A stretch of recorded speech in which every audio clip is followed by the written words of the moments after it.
હવે વિધાનસભામાં પણ ક્રિકેટ કોમેન્ટ્રીઓ સાંભળવા મળે છે અને આ કોમેન્ટ્રીઓ બીજું કોઈ નહીં પરંતુ આપણા નેતાઓ કરી રહ્યા છે. જી હા, ભાજપ અને કોંગ્રેસના નેતાઓ વિધાનસભામાં પણ કોઈ તક મૂકવા માંગતા નથી અને ત્યાં પણ ક્રિકેટ કોમેન્ટ્રી કરી પોતાની ભડાશ કાઢી રહ્યા છે. શું આ યોગ્ય જગ્યા છે? કોંગ્રેસમાંથી પક્ષપલટો કરી ભાજપમાં જોડાયેલા દિગ્ગજ નેતા પર કોમેન્ટ્રી કરવામાં આવી. ક્રિકેટ કોમેન્ટ્રી કરવામાં આવી અને કોમેન્ટ્રી કોણે કરી, કયા નેતા પર કરી તે જાણીએ. નમસ્કાર, હું અમરીન અને તમે જોઈ રહ્યા છો નિર્ભય ન્યૂઝ. વિધાનસભાનું ચોમાસું સત્રના છેલ્લા દિવસે એટલે કે ગઈકાલે વિધાનસભામાં કોંગ્રેસ નેતા શૈલેષ પરમારે ફરી અર્જુન મોઢવાડિયાને આડે હાથે લીધા અને ક્રિકેટ કોમેન્ટ્રી કરી ટોણો માર્યો અને કહ્યું કે અર્જુન મોઢવાડિયાને ક્રિકેટની પીચ પર રમવા દેજો. અર્જુન મોઢવાડિયાની વીડ વિકેટ ન થઈ જાય એનું ધ્યાન રાખજો.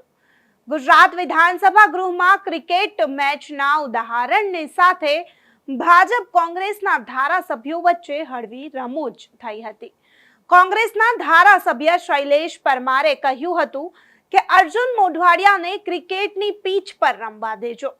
પ્રશ્નોત્તરી કાળ બાદ ગુજરાતમાં પકડાયેલા ડ્રગ્સ પર તાકીદની જાહેર અગત્યની બાબત પર ચર્ચાઓ થઈ હતી. ગૃહ રાજ્યમંત્રી હર્ષ સંઘવી પકડાયેલા ₹850 કરોડના ડ્રગ્સ બાબતે ગૃહમાં જવાબ પણ આપ્યો હતો. સાથે જ કોંગ્રેસ પક્ષના નેતા અમિત ચાવડાએ અંતિમ દિવસનો પ્રસ્તાવ મૂક્યો હતો. રાજ્યમાં જાતિ આધારિત વસ્તી ગણતરી સંદર્ભે ગૃહમાં અંતિમ દિવસના પ્રસ્તાવ દરમિયાન ચર્ચાઓ પણ થઈ. ગુજરાત વિધાનસભા ગૃહમાં ક્રિકેટ મેચના ઉદાહરણ સાથે ભાજપ કોંગ્રેસના ધારાસભ્યો વચ્ચે હળવી રમૂજ થઈ ગઈ. કોંગ્રેસના ધારાસભ્ય શૈલેષ પરમારે કહ્યું હતું કે અર્જુન મોઢવાડિયાને ક્રિકેટની પીચ પર રમવા દેજો. અર્જુન મોઢવાડિયાની વીડ વિકેટ ન થઈ જાય તેનું ધ્યાન રાખજો. ત્યારે શૈલેષ પરમારને ગૃહ રાજ્ય મંત્રી હર્ષ સંઘવીએ હળવી શૈલીમાં જવાબ આપ્યો. હર્ષ સંઘવીએ કહ્યું, ક્યારેક બારની ટીમમાં રમવા મળે તો ક્યારેક ન પણ મળે. ક્યારેક એવું પણ બને કે આ સિઝનમાં નહીં તો આવતી સિઝનમાં રમવા મળી શકે, પણ રમવા મળે ખરું. રમવા જઈએ તો વીડ વિકેટ પણ થાય, પણ અડધી પીચે રન આઉટ થઈ જવું પડે એ દુઃખદ છે. તો સામે પક્ષે કોંગ્રેસ નેતા કિરીટ પટેલે પણ કહી દીધું કે પણ મેદાનમાં રમવા માટેની તક આપજો ખરા. ત્યારે તેમને જવાબ આપતા હર્ષ સંઘવીએ કહ્યું કે અમારી ટીમમાં આવી ગયા, તમારે પણ થોડા સમય બાદ અમારી ટીમમાં આવવું જ પડશે. વિધાનસભા સત્રમાં ચર્ચાઓ દરમિયાન કોંગ્રેસના ધારાસભ્ય અને પૂર્વ ધારાસભ્ય વચ્ચે વાતચીત થઈ હતી. કોંગ્રેસના ધારાસભ્ય શૈલેષ પરમાર અને હવે ભાજપના ધારાસભ્ય અર્જુન મોઢવાડિયા વચ્ચે એ વાતચીત થઈ હતી. અર્જુન મોઢવાડિયાએ ગૃહમાં બિલની ચર્ચા દરમિયાન શૈલેષ પરમારને સંબોધીને કહ્યું કે તમે ટકી રહ્યા છો, તમને ધન્યવાદ છે, હું તો છૂટ્યો. સાથે જ તેમણે કહ્યું કે પહેલા તમારું ને મારું કશું નહોતું ચાલતું, હજી પણ તમારું ચાલતું નથી. મોઢવાડિયાએ માર્મિક રીતે શૈલેષ પરમારને એવું પણ કહ્યું કે તમે પણ આ તરફ આવતા રહો, ત્યાં પરસેવાની કિંમત નથી. મોઢવાડિયાની આ કમેન્ટ અત્યારે રાજકીય વર્તુળોમાં ચર્ચાઓ જગાવી રહી છે.